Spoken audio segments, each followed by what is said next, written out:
Hello everyone. So last class আমি চালো alcoholৰ preparation, এতিয়া আমি চাও phenolৰ preparation আৰু এই alcoholৰ যোনটো preparation আছিলে তাত এটা কথা চাবা যে কোন পাই starting material আমি কি লৈছিলো কাৰণ আমাৰ next যেতিয়া আমি পঢ়িম গৈ পিছত সেই conversion খিনি লাগিব ঠিক আছে ধৰিলে এতিয়া যেনেকৈ formaldehyde পৰা আমি কি বনাইছিলো primary alcohol aldehyde পৰা কি বনাইছিলো আমি এটা secondary alcohol और कीटोन का की बनाइছিল এটা tertiary alcohol ঠিক আছে তেনেকৈ আমি প্ৰসেসবোৰ মনত ৰাখি থব লাগিব এতিয়া চাও phenol preparation of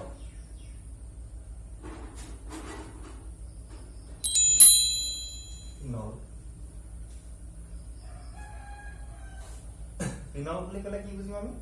এটা বস্তু বেনজিন ৰিং তাৰ ওপৰটা কি থাকিব OH benzene ring তাৰপৰটা কি থাকিব OH এক number preparation method to is from sulfonic acid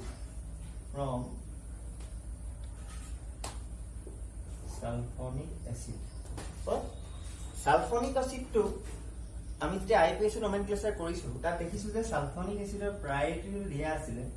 SO3H this is sulfonic acid greater than COH এর থাকে একদম উপর থাকে কিন্তু এটো ইমান ইউজ নহয় কাৰণে আমি কোপাডৰ সদায় এসিড টু মেইন প্ৰায়োৰিটি দিম ওকে এসিড টু মেইন প্ৰায়োৰিটি এটো আমি ফাৰ্স্ট স্টেপ পাইছো এতিয়া চোৱা এই সালফনিক এসিড কেনেকৈ প্ৰিপাৰেচন হ'ব তাৰ কাৰণে আমি কি ইউজ কৰিম প্ৰথম ওলাম বুলি এটা বস্তু আছে ওলাম ইজ ইউজড মানে বেনজিন টু ফাৰ্স্ট আৰু এইটো ৰিঅ্যাকচন খুবে আহি থাকে ৰিঅ্যাকচন ফ্ৰম বেনজিন টু ফিনলৰ পৰা okay from sulphonic acid benzene to phenol benzene লৈছো তাক আমি H2S2O7 এটো হৈছে ওলাম বুজি পাইছে ওলাম এটো কেনেকৈ হয় H2SO4 প্লাস SO3 যদি আমি দিও তেতিয়া কি হ'ব এটো প্ৰিপাৰেচন হয় और p block element আছে এটো আমি পাম গৈ p block element ইয়াৰ স্ট্ৰাকচাৰ আমি জানিব লাগিব কেনেকৈ হয় H2S2O7 এতিয়া কি হ'ব আমি এটা সালফনিক এসিড পাম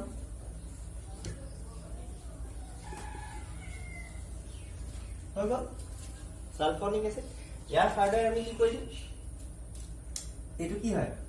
এসিড হৈ আছে এসিডৰ লগত আমি কি মিলাব কি কৰিম বেস এসিডৰ লগত আমি কি দিম বেস এসিড প্লাস বেস হলে কি বনিব এসিড প্লাস বেস লগ হৈ বনিব আমাৰ কি এটা সল্ট এই সল্ট কি sodium ফিনক্সাইড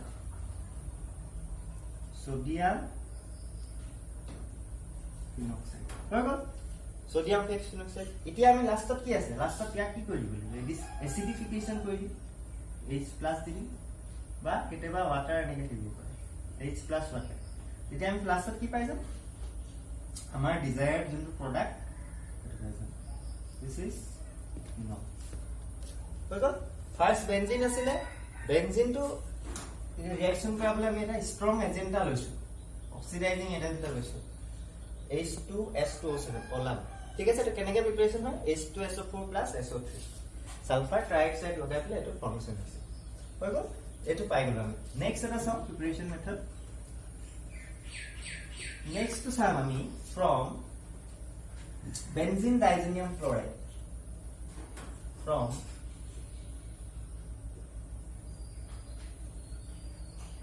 benzene diazonium chloride. Okay? Just one. Benzene diazonium chloride আমি কোনটো প্ৰিপাৰেচনত পাইছিলো হেলো এৰিং চেপ্টাৰটো পাইছিলো সেনমিয়াৰ ৰিঅ্যাকচন গাটাৰমিন ৰিঅ্যাকচন খুবে এটো ওয়াইডলি ইউজ হৈছিল এটো মনত থবলৈ এটো কেনেকৈ পাওঁ আমি ফ্ৰম এনিলিন HNO2 লগত ৰিঅ্যাকচন কৰাম 0 to 5 ডিগ্ৰী সেন্টিগ্ৰেড তো মানে এটো লো টেম্পাৰেচাৰ হয় একদম মানে ওচৰ তোমাৰ ঠাণ্ডা কন্ডিশন অলমোস্ট বৰফ হোৱা নিচিনা যদি পানী হয় এটা কি হ'ব benzene diazonium chloride পাই গলো ইয়াক আমি কি কৰিম সল্ট আছে সল্টৰ পৰা আমি কি বনাব লাগিব তাক ফিনললৈ লৈ যাব লাগিব ইয়াত আমি কি দিম সোডিয়াম হাইড্ৰক্সাইড দি দিম মানে OH এটা লাগিব যে সেই OH টো আমি ক'ৰ পৰা আনিব লাগিব এটা ষ্ট্ৰং এটা বেছ লৈছো ষ্ট্ৰং বেছ এটা লৈছো ক'ত পাম তেতিয়া আমি ফিনল হৈ গ'ল this is from benzene diazonium chloride easy process when done third to samake 2 number process to hoise from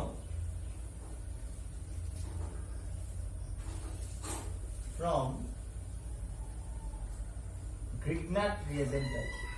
from Grignard reagent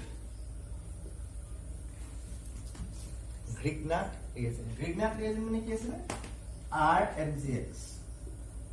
what RMGX ইতিয়া ইয়াত আমি R টো কি ল'ব লাগিব আমাৰ যেহেতু desired product to R টো কি হ'ব লাগিব এটা phenylenediamine হ'ব লাগিব that means a R টো কি হ'ব লাগিব phenylenediamine হ'ব লাগিব হয় না that means কি হ'ব লাগিব এনেকুৱা টাইপৰ আমাৰ এটা MgX দিব লাগিব ওকে এটা চাও আৰ এইটো কোবা পাম আমি এলওএনস ৰ পৰা পাই লৈছো অলৰেডি আমাৰ এটা ফৰ্মেশন কৰা আছে এইটো কোবা পাইছো আমি এনেকে আছিল ব্ৰোমোবেনজিন আছিল তাক ড্ৰাই ইথাৰ দি দিছো আমি dry ether in presence of dry ether ম্যাগনেসিয়ামৰ লগত ৰিঅ্যাকশন কৰে আমি এটো পাইছো হৈ গ'ল এতিয়া তাক আমি কি কৰিম এতিয়া তাক আমি অক্সিজেনৰ লগত ফাৰ্স্ট অক্সিডাইজ কৰি এটা সল্ট বনাই ল'ব লাগিব ওকে অক্সিডাইজ কৰি এটা সল্ট বনাই ল'ব O2 হিচাপে থাকে আমাক যেহেতু এটা অক্সিজেন লাগে আমি ব্যালেন্স কৰিবলৈ কি কৰিম ওকে ইয়াত কি লাগিব ড্ৰাই ইথাৰ হ'ব ড্ৰাই ইথাৰ OMG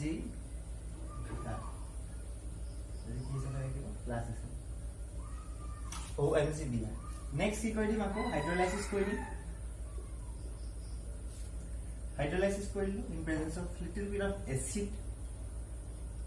desired আমি product পাম this is phenol হৈ গ'ল desired product টো পাইছো আমি in presence of little bit of acid ঠিক আছে বেছি টান নহয় ফিনলৰ ইম্পৰ্টেন্ট হেকিটা ৰিঅ্যাকশন মেইনলি from benzene এটো চালে হৈ গ'ল from benzene পৰা আমি কেনেকৈ পাইছো আৰু সেকেন্ড আমি কি লিখিলো সেকেন্ড আমি যোনটো আছিল এটো এটা ইম্পৰ্টেন্ট ৰিঅ্যাকশন হয় কাৰণ কি এটা ইউজ হয় benzene diazonium chloride ঠিক আছে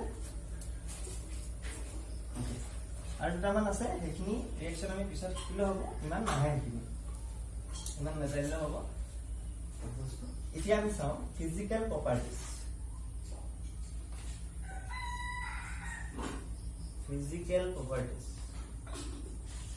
of alcohol physical properties of alcohol so physical properties বুলি ক'লে কেনেকুৱা ষ্টেজত থাকিব তাৰ বয়লিং পইণ্ট তাৰ সলিবিলিটি কেনেকুৱা হ'ব হেবোৰ কথা মোস্টলি অ্যালকোহলস বিলাক কি হয় লিকুইডে হয় alcohols mostly কি হয় alcohols are liquid hai kele liquid hai because they form intramolecular hydrogen bonding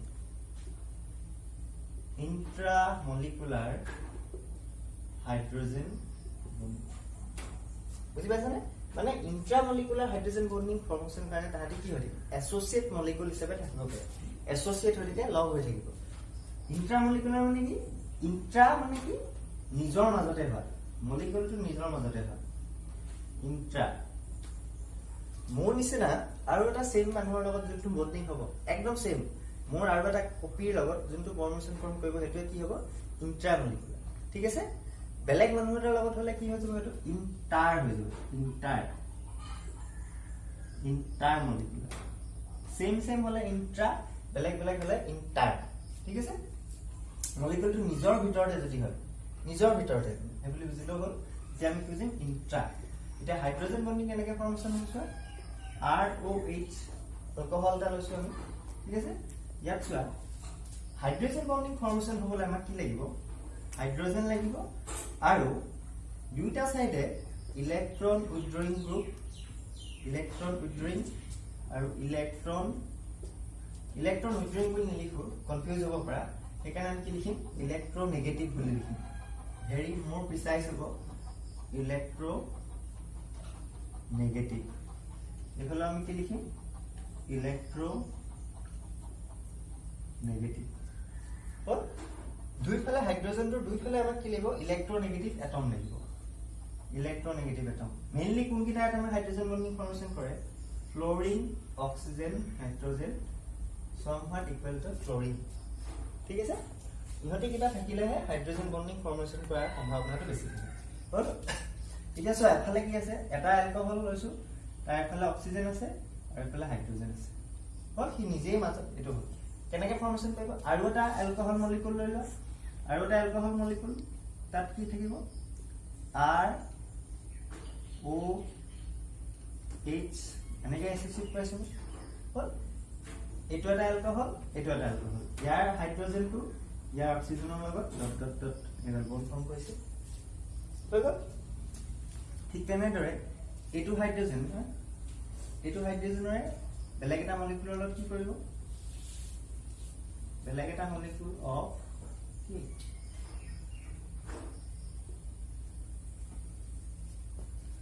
হয় হাইড্ৰোজেন বন্ডিং আকৌ কি কৰিব এইফালে H আমি তেনেকুৱা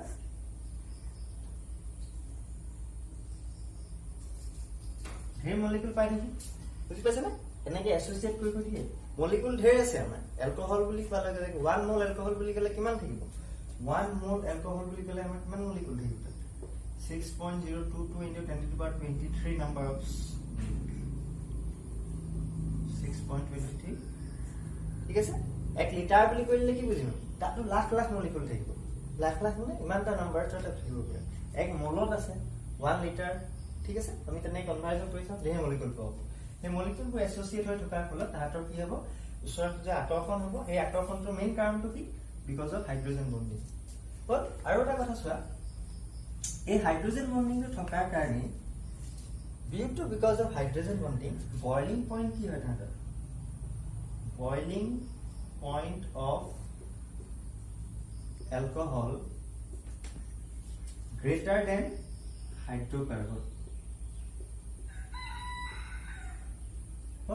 boiling point of alcohol greater than hydrocarbon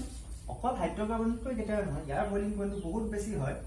কাৰ্বনিল কম্পাউন্ডত কৈ কাৰ্বনিল কম্পাউন্ড ধৰিলা তোমাক যদি কয় এটা মিথানল দিছে আৰু এটা মিথানেল দিছে মিথানেল নহয় ইথানেল লৈ লৈছো আমি যেনিবা দুটা কাৰ্বন বেছিকে লৈছো এটো দিছে আৰু এটা কি দিছে CH3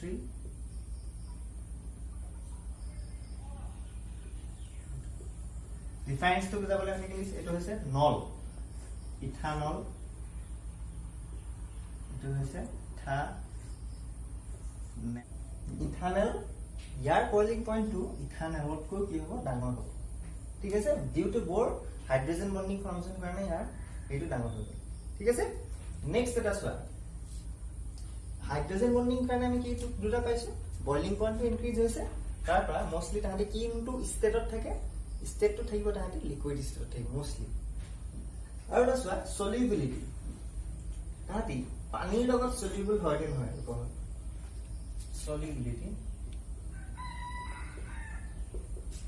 solubility lower alcohols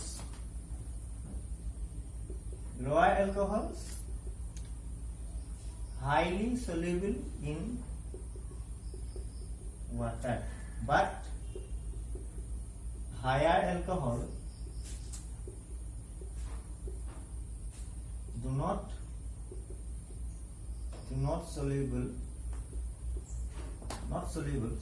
soluble